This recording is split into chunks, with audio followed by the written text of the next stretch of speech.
I was lying in bed, feeling weak and sick, when my husband, Paul, smiled and said, "I only married you because you're the boss's daughter." I looked over at the scarves and gloves I had lovingly knitted for him, now tossed aside like they didn't matter. His words stung. He seemed so disappointed in me, and I knew I had to wake him up to reality. I chuckled at the thought of him realizing how wrong he was, thinking everything was going his way. My name is Kelly Riley. I've been married to Paul for 6 years now. We don't have any children, but we've been living happily together. Paul works a lot and is often away from home. Sometimes I feel lonely, but he always makes an effort to spend time with me on his days off, which helps me manage the loneliness. I met Paul through my father, who was his boss at the time. After we got married, Paul suggested that I become a stay-at-home wife. It seemed like a good idea to me, and I had plenty of time for myself. While supporting Paul, I started making friends with the neighbors, doing some exercise, and taking up sewing. I tried different things to fill my time, but sewing and knitting became my favorite hobbies. Every winter, I would knit scarves and gloves for Paul. My first few attempts weren't great, but I got better with time. Eventually, Paul even told me they were as good as the ones you could buy from a store. Hearing his kind words made me love sewing even more. I dreamed of one day sewing with our future child. I mentioned it to Paul, and he smiled, saying, "Maybe I'll join in and learn when the time comes." It was moments like these that made me feel happy in my life. I also made sure to take good care of the house and always spent quality time with Paul when he had days off. Thanks to his good salary, we had a comfortable life, and from the outside, I probably seemed very lucky. I had no complaints and thought we would continue living quietly like this, just the two of us, with hopes for a child in the future. But about 3 years ago, things started to change. One evening, I was waiting for Paul to come home, as I always did. Suddenly, I felt dizzy and collapsed. Paul had just returned from work and rushed me to the hospital. When I woke up, I found myself lying in a hospital bed. From the conversation between Paul and the doctor, I learned that my condition wasn't minor and would be something I'd have to deal with for the rest of my life. Thankfully, it wasn't life-threatening, but the doctor warned that it could happen again. They recommended I stay in the hospital until I was a bit stronger. Seeing that I was worried, Paul reassured me, "It looks like you'll be in the hospital for a while, but it's okay. I'll come visit whenever I have time off from work. We'll get through this together." He held my hand as he spoke, and his words eased my fear. With my supportive husband by my side, I believed that everything would be fine, even though there wasn't any real reason to think that. True to his word, Paul visited me almost every day after that. He held my hand, asked me how I was feeling, and tried to keep my spirits up. When I told him the hospital days felt long and boring, he brought me my favorite sewing tools. We would sit together, sewing and chatting about little things that happened during the day. Teaching my clumsy husband how to sew was especially fun, and it made me forget the boredom for a while. These happy moments in the hospital went on for about a year. Last winter, I made him another scarf as part of our yearly tradition. But after that, I noticed Paul started visiting less and less. Now, if he showed up once every few weeks, I considered myself lucky. At first, I thought he was just swamped with work, so I kept myself busy with sewing. I even started making a pair of gloves to surprise him the next time he came. The doctor told me I might be able to go home by the end of the year, so I planned to give Paul the gloves as a gift when I was discharged. I put all my love and effort into making those gloves, hoping they would help bridge the time we had been apart. But when Paul finally came to visit after a long absence, his reaction crushed me.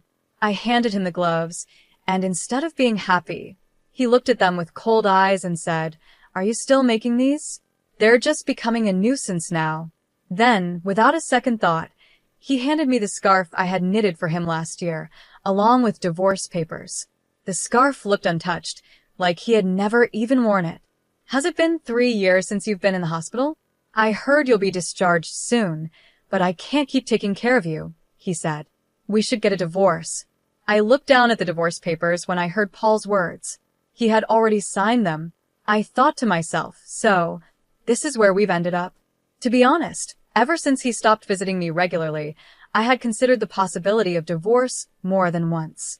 I tried to push those thoughts away, convincing myself that he was just busy with work. But deep down, I knew better. The Paul the First knew would never ignore me, no matter how much work he had. If his job had really gotten busier, he would have told me.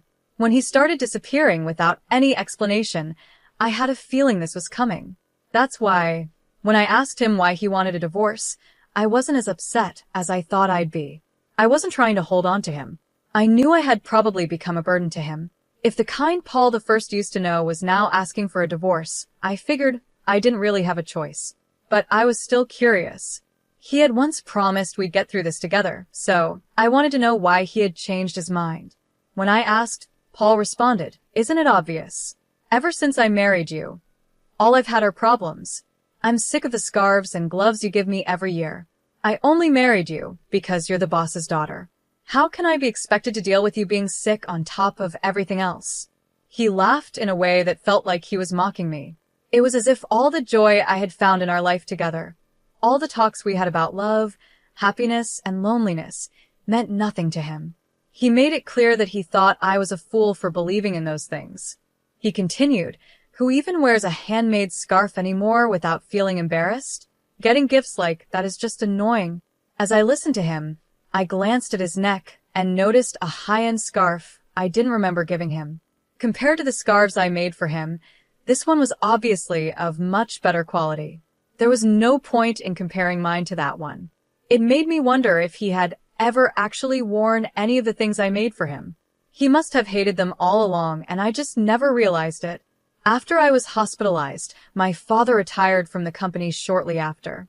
That meant Paul no longer had to pretend to care about me to stay in my father's good graces. Plus, having a sick wife might have been a convenient excuse for him at work. In the first year of my illness, he made a big show of visiting me whenever he could, balancing work and showing concern for me. I could easily imagine my father, before he retired, praising Paul at work, saying how hardworking he was while also taking care of his sick wife. Paul had built this image of being a caring husband, and his co-workers respected him for it. But now, it seemed that once my father retired, Paul didn't see any value in me anymore. The part of me that had once been useful to him had been realized, and now he no longer needed me. When I shared my thoughts, feeling sick inside, my husband looked surprised. Then he casually admitted, "Well, it did make work easier. When I mentioned you, everyone felt sorry for me and treated me well. If I worked a bit of overtime, they praised me for being responsible. And if I wanted time off, all I had to say was, 'My wife is sick.' And that was it." He said all of this without a hint of regret. He had used my illness to his advantage in ways I had never noticed. "As for the promotion I'm up for," he continued, "I mean, the others are idiots, but I do have to thank your illness for that." I listened quietly with my head down. When I finally looked up, I saw a smug grin on his face. The man I once loved was gone, replaced by someone I didn't recognize. This was his true self. "Well, if I was able to help you, I guess that's good," I said. "We probably won't see each other again, so take care." I handed him the divorce papers. He had no more use for me after that, and quickly turned to leave. And just like that, our divorce was final. After he left, I cried softly to myself. After some time, I was discharged from the hospital and went back to my parent house. When my father heard what had happened, he was furious. "I never thought he could be that kind of person," he said, his voice raised. But for me, it didn't matter anymore. I calmed my father down and told him that once I cleaned up the house, I wanted to move back in with my parents. They understood and told me to do whatever made me happy. For now, I decided to live with them. Before moving back in with my parents, I wanted to visit the house where I had lived with my husband. But when we got there, I found that the front door lock wasn't working. My parents and I exchanged confused looks and decided to ring the doorbell. A stranger answered the door. Feeling puzzled, I asked him about the situation. He told me that he had bought the house a while ago and had been living there for a few months with his wife and child. They seemed happy. My parents were even angrier after hearing this, but I didn't want to cause any trouble for the new family. I bowed my head and quietly left. However, I couldn't just leave it like that, so I called my ex-husband right away. On the phone, he answered casually, "Oh yeah, I sold the house while you were in the hospital. Keeping the money from the sale is like compensation for me. It was my house to begin with, so you don't really have any complaints, right? I couldn't help but sigh at how indifferent he was. I wish he had told me sooner. From what the new owner said, the house had been sold quite a while ago. My husband probably put it up for sale about a year ago, around the time he stopped visiting me.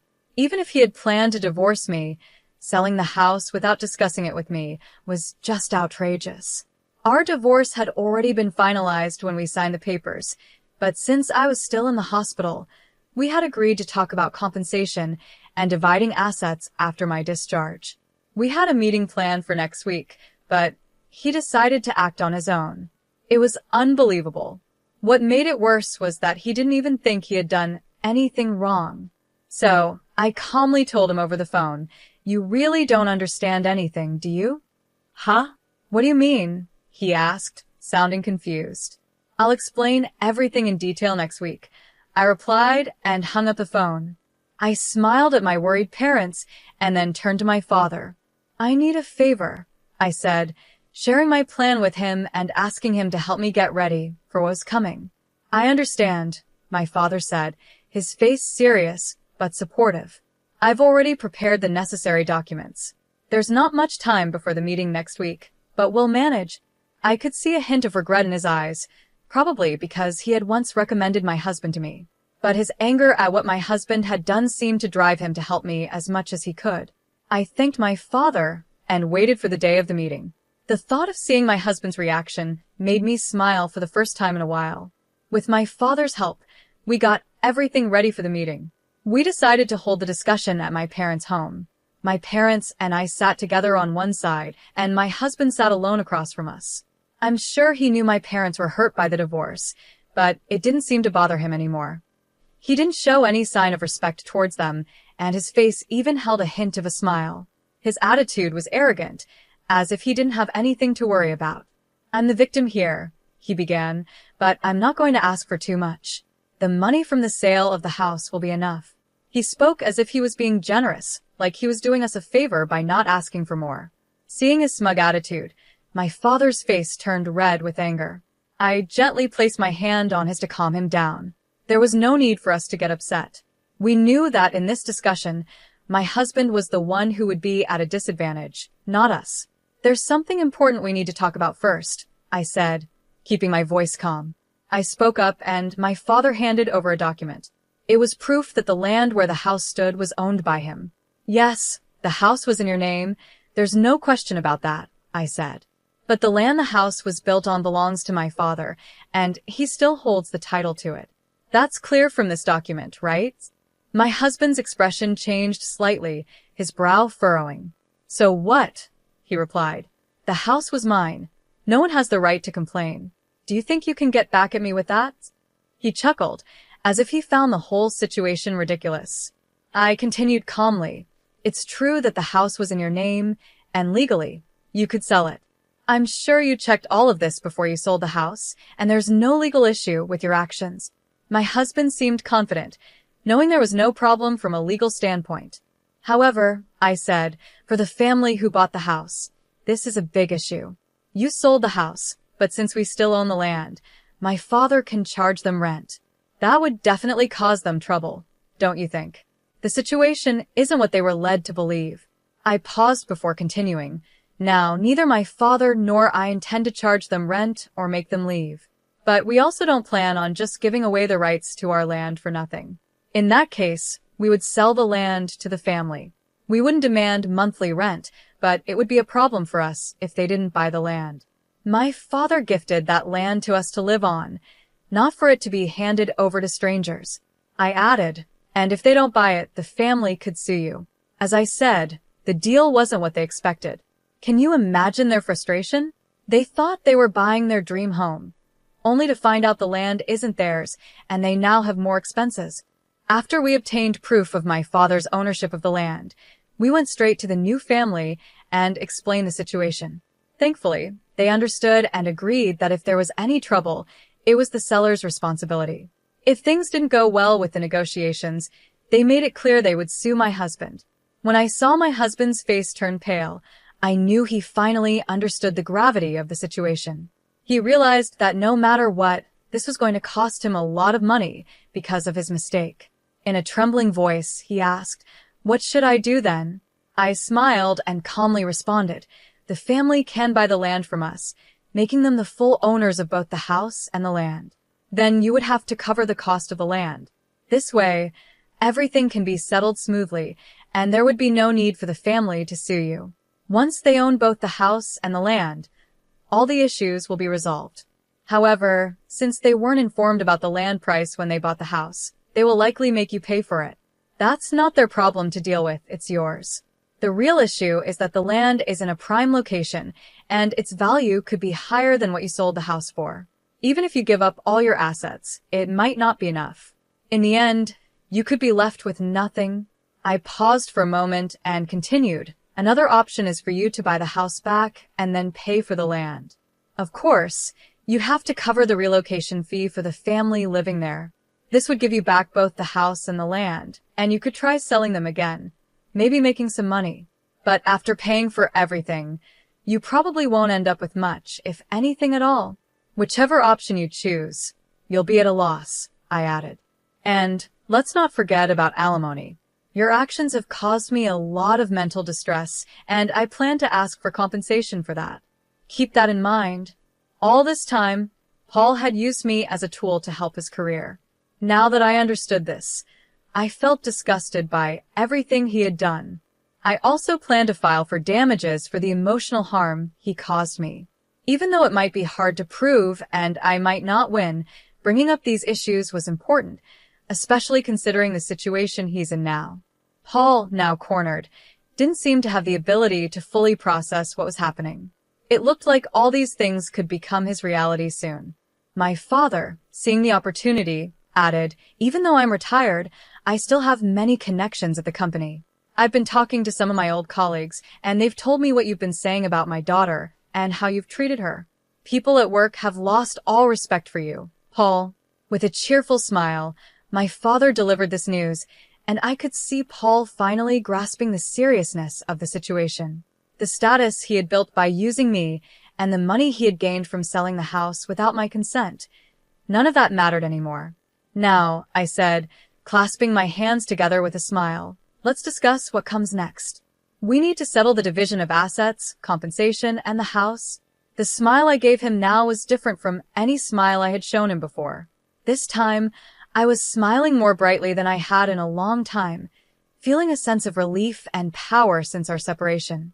"I hope you understand that your assets will be decided in this meeting," I continued.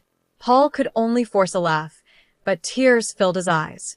The negotiations that followed were in my favor.